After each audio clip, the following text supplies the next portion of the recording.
I got something to show you.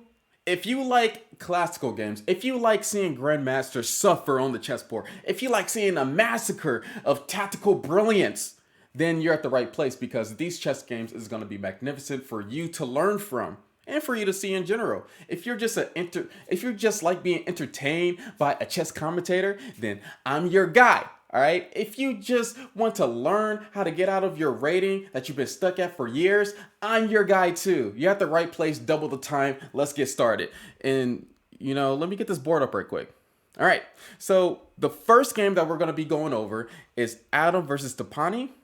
I'm thinking that's how you say their name. And Adam rating is 2,500 against the 2,300. Let's see how this worked.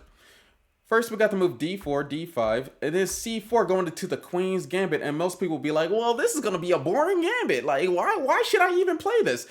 Let me just say, it's not going to be boring. And this game is going to end in 20 moves. And this was from a recent tournament that just happened, the European tournament. And these are classical matches. Hours of gameplay here in 20 moves. And so after the move c4, they declined the Queen's Gambit, knight to c3. And yes, this is the Queen's Gambit from the Netflix series, Queen's Gambit. It is what it is.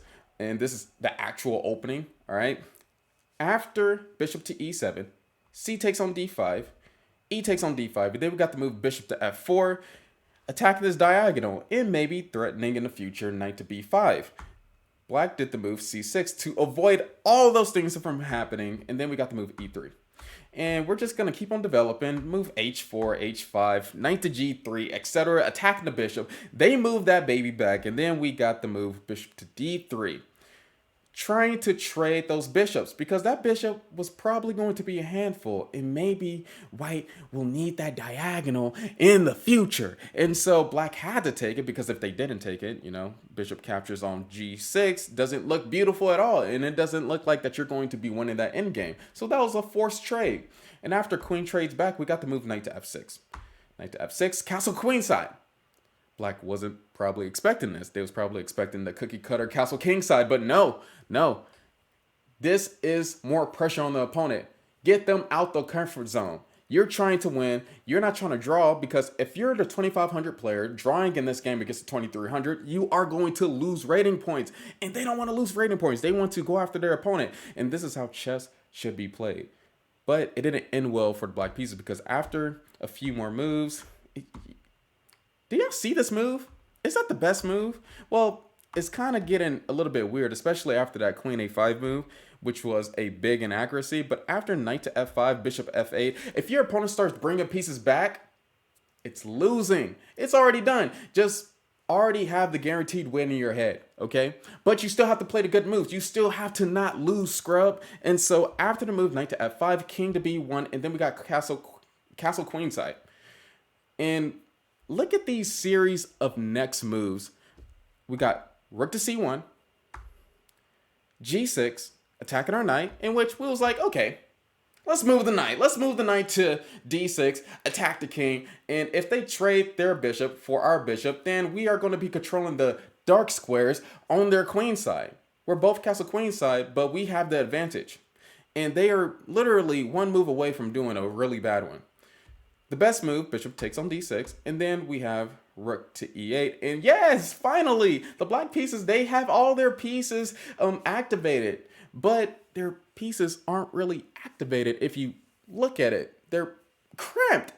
They're still in the house. They're not even out of the house. They don't even have their first job. They don't have their first house. They're not going to college. They're not doing nothing at all in this world. So white capitalized on that by doing the move f6, making sure, it's always good to play prophylactic moves. So now this piece is trash. None of these pieces are doing anything important, even though that they are developed. That just means that when you're playing chess, focus on active pieces. And so after the move f6, f3, attack that bishop, move bishop back plainly. Then we got the worst move possible, which was rook 8 to e8.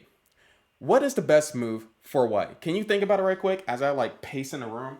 Can you think about it? What is the best move for the white pieces. If you can think about this, then if you can figure out the best move, then hey, you're a really good chess player. And I just like to congratulate you. And actually, if you don't mind, click that like button and make sure you put the comment down if you actually got this move correct. Knight to b5, opponent resign. Why did the opponent resign? Why did they give up? Why didn't they have that fighting spirit? First of all, they're going against the Grandmaster, so they're being more respectful. Secondly, anything that black does is losing. For instance, let's say that they tried to get out of this fork, because this was a fork, right?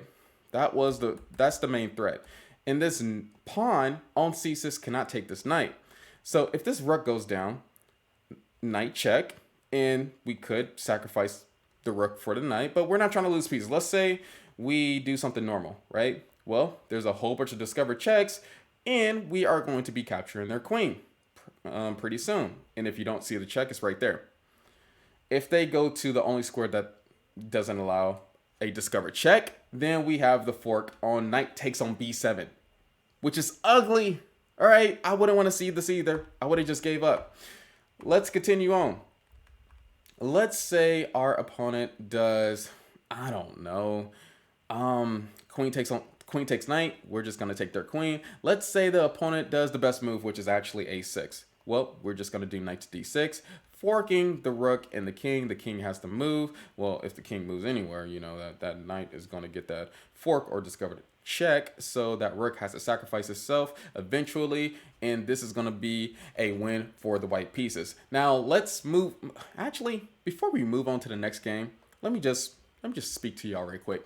All right, thank you for getting this far. And this next game that we're going to be going over is by Magnus Carlsen, and he won against his opponent very easily.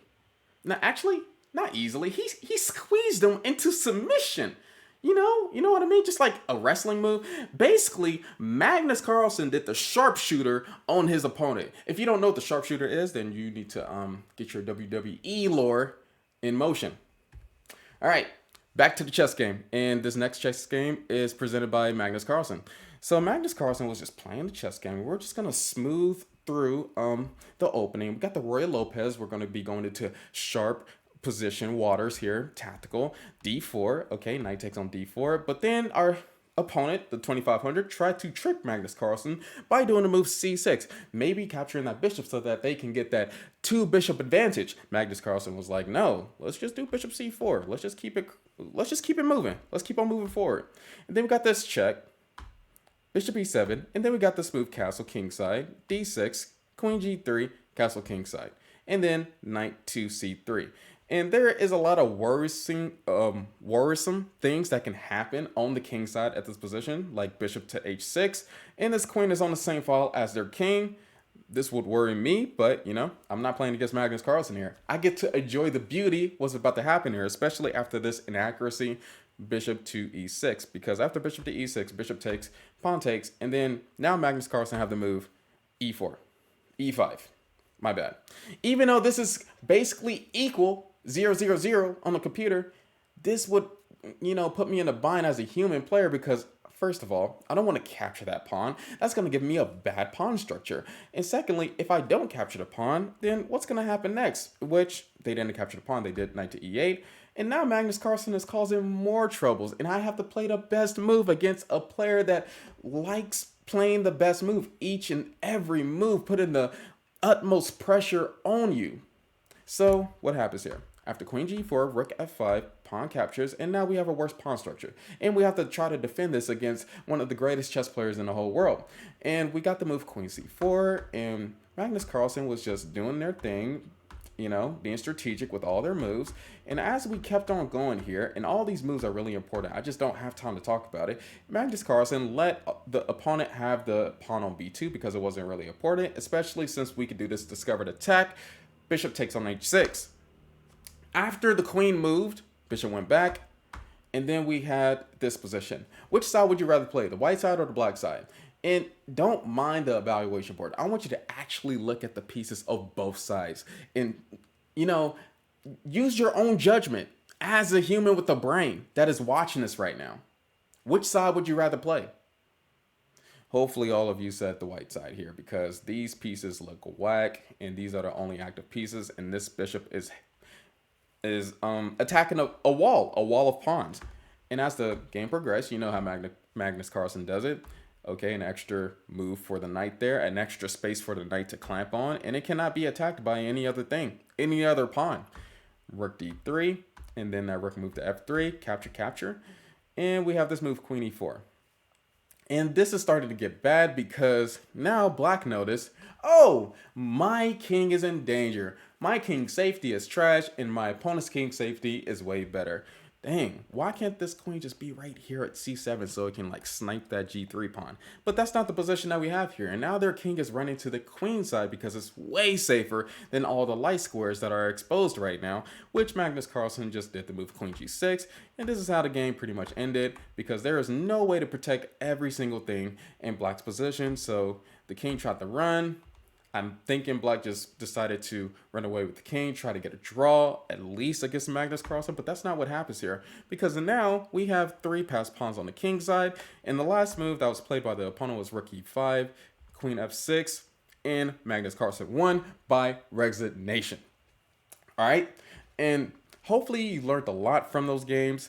Hopefully I explained it very well, because those games was pretty ugly in my book that I was watching. Just trying to think about, okay, what ideas can I share with my audience about about some of these games that I've been watching in this tournament. And these 2 games is the most interesting ones that I found to share with you. So hopefully you enjoyed. Keep on fighting till the end, staying focused in chess and in real life too. Until next time, peace. Peace, bro. My homie. My compadre. Yeah, I can roll my tongue. Sound like mittens up in here.